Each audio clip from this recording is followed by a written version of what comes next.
Hey guys, it's your boy Ultraman, and today I'll be breaking down the full scaling of Jim Lake Jr. For those of you who don't know, Jim Lake Jr. is the main character of the franchise called Tales of Arcadia, which covers mankind, aliens, and magical creatures fight for survival against the forces of darkness. So like I said before, this video is going to explain the scaling of Tales of Arcadia for Jim.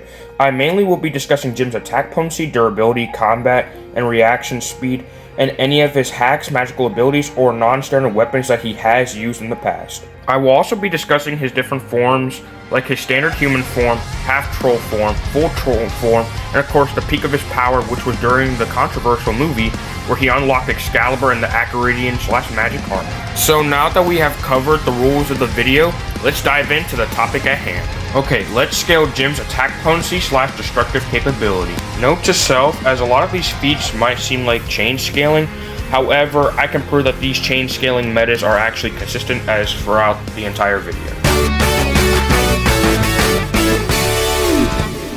For starters, he should just casually be in those small building level ranges of power with his destruction of petrified troll statues, which breaking them was calced to be small building level. However, this is just the small little stuff of the bigger picture of his scaling. He should have city block level scaling with being able to fight on par with Stalklings who can withstand natural lightning, which in the books can cause them to get vaporized. Speaking of some of Gunmar's minions, let's speak on the Neologroth. Jim in the Darklands is capable of defeating Neologroths, which in the books, a group of them were capable of causing earthquakes that were calced to be island level. However, if you divide the amount of Neologroths that did this feat, it would mean that a single Neologroth is capable of producing the amount of force to destroy a mountain, which Jim is capable of harming and killing them in the Darklands. You might think this sounds crazy, however, we are not done with the crazy scaling for Jim at all. Jim is consistently above Arg, and has taken down characters like Bular, who are also above Arg. You might be wondering, why are you bringing this up, Ultra? Arg is a character who can withstand blows from God Mirando, who can casually crush stars into planets with his fist. Meaning Jim's attack potency should be in those star levels of power, with him being able to harm these characters who scale to Arg directly. Now I know what you're thinking, and you must be thinking to yourself, well, congratulations, Ultra. All you did was show why Jim would be able to defeat characters like Homelander, Spider-Man, Deku, and Invincible, which is cool, but we aren't impressed, which to that I'll say, we aren't done with the scaling for Jim just yet, my friends. In the show called Wizards Tales of Arcadia, Jim's amulet under Dea, who is weaker than Jim, can charge the Heart of Avalon, which is being powered by time itself. Heart of Avalon. Its magic keeps Camelot aloft, powered by time itself.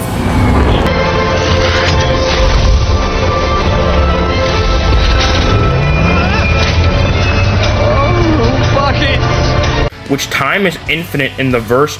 This would easily scale the amulet's power to high universal to the 40 tiers of power because time itself is infinite. In order to charge something that is empowered by it, your power should be equivalent to the time that is infinite. Now this would also qualify for 4D scaling because time in physics is stated to be the fourth dimension, with space taking up the other three dimensions. The scaling gets even higher with Jim as he upscales Claire, who was stated in the book that her shadow magic could tear through space and time, which this would scale to her AP as she can generate beams of energy from that said shadow magic, with even later episodes in Wizards that she can actually generate her own shadow blast that directly comes from her own version of shadow magic. This would scale to 5D because tearing through space-time is frequently classified as 5th dimensional in power scaling and theoretical context, as implies moving beyond the standard 4D space-time continuum, 3 spatial dimensions plus 1 temporal dimension.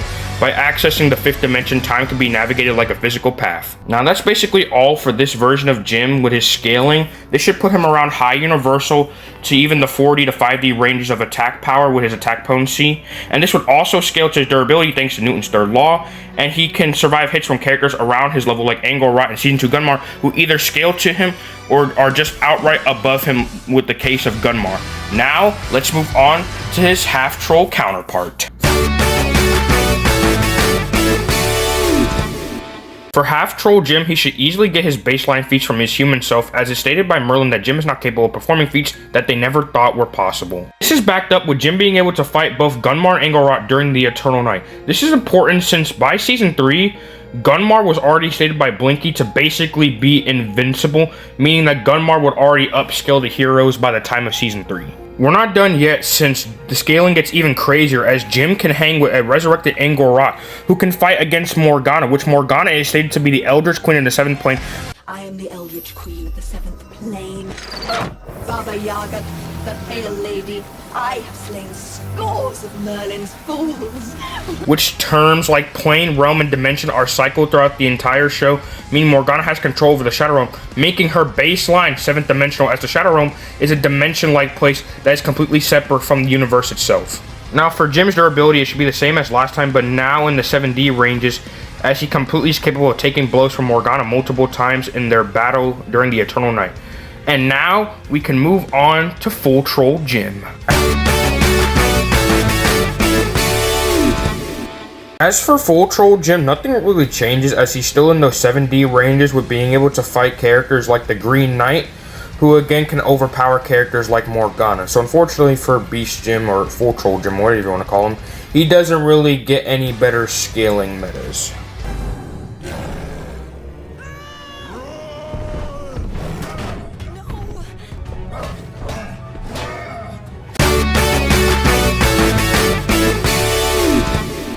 On paper, you might say, how is Excalibur Jim the most powerful one if he lacks a ton of feats?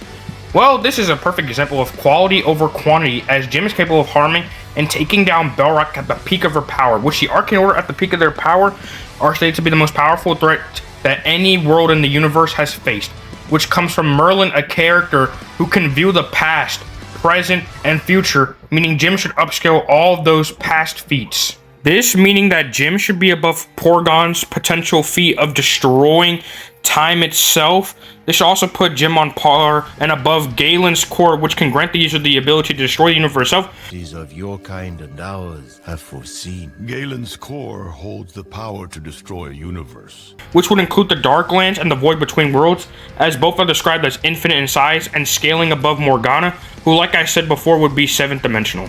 This isn't even the peak of the scaling, since Belrock is one of the creators of the universe, meaning that Belrock would surpass the dimensional framework of the universe, which includes concepts like time, space, and dimensionality, meaning that this would give her outer-versal scaling, as those are some of the qualifications for outer-versal scaling, for baseline at least. Which, this is crazy that the verse can even be scaled this high. Now obviously this would scale to his durability, as he has to apply the force himself with Excalibur, and he has survived the stab from Belrock. However, we aren't done yet, so let me list more outer-versal scaling for the verse. Any of the gems that have scaling to Morgana or Merlin should be outer-versal. For starters, Merlin owns and has created / has the power over the Omni Sign Stone, which, let me quote the book. In an instant, Dea's mind experienced the answers to her every questions, and to the one she never dared ask. She saw time as Merlin did, all at once.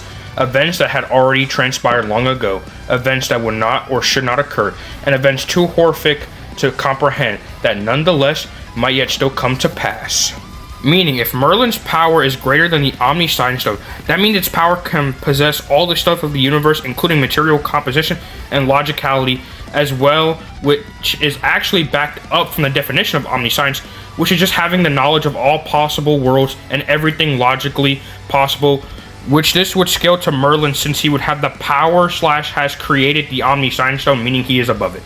The next outer-versal argument is the Shadow Realm, as its power and structure is stated to be devoid of reason and all of their understandings, meaning it would be beyond logical frameworks and material composition. Remember, Master Jim, the Shadow Realm is a plane of chaos, devoid of light or reason. Spare no time. Which, just like before, would be outer-versal. Even if you don't want to believe this, the verse should still be 40 to 70. Now let's move on to the CR speed. Jim's combat and reaction speed for all forms should be MFTL plus to immeasurable to even potentially irrelevant speed. The massively faster than light plus feats come from Jim scaling to Miranda, who is able to react to alien ships mid-flight, which was calced around these ranges of speed. Jim could get into the immeasurable tiers with being able to react to Porgon resetting the timeline, being able to react to Merlin, who can view the past, present, and future at once. Jim is also able to react to spirits outside of space and time, and keeping up with characters who can move in the Shadow Realm, which also lacks time and space. Jim would get into the irrelevant speed feats if you buy that the Arcane Order, which they obviously existed before space and time, would surpass these concepts of the universe, which that is baseline definition for irrelevant speed. Since we're done with his combat and reaction speed, we can finally discuss the final point in today's video, being his weapons and other abilities that he would have in his disposal. Standard Amulet's weapons, he has the Sword of Daylight, glaives which are boomerang daggers that can be thrown as projectiles, a shield that can shake off the kinetic energy, and a helmet that protects him from Gunmar's mind control via the Decimal Arm Blade. Jim has also had other weapons and gadgets with stuff like the Serrator that protects him and allows him to deal damage to Belrock, and other technology-based weapons like the bombs that can knock down the Ice Titan that belongs to Skrell. He also has stones that he can apply to his amulet that give him the abilities to climb on walls, summon hundreds of clones of himself, and even glints inside of his enemy's mind. With his new amulet, he can cancel out primordial magic, shoot beams of light with his powerful weapon called Excalibur, and reverse time with the Time Stone. Jim has also had other artifacts, like the Fetch that can open small portals to the Darklands, and the Kairos, which allows him to pause and manipulate time itself with 3 tries, and he has up to 42 minutes and 9 seconds. Now we can get on to the conclusion for the video. Overall, Jim is one of the most powerful Dreamers characters of all time, and I hope that with this video you can at least learn something new. Also want to thank these people for helping me with the scaling for this video, my good friend Redking on YouTube and my good friend Angelic on TikTok, so make sure you go check them out. I also want to thank 1X Davicia for providing me with the Defenders of Arcadia clips, so go check out their channel. All the people I just mentioned, their socials are in the description of the video. So with that being said, we can at least agree on one thing, that Jim is at least able to slam the boys in Invincible, even if you include their shitty comments. It wouldn't change a thing. But remember,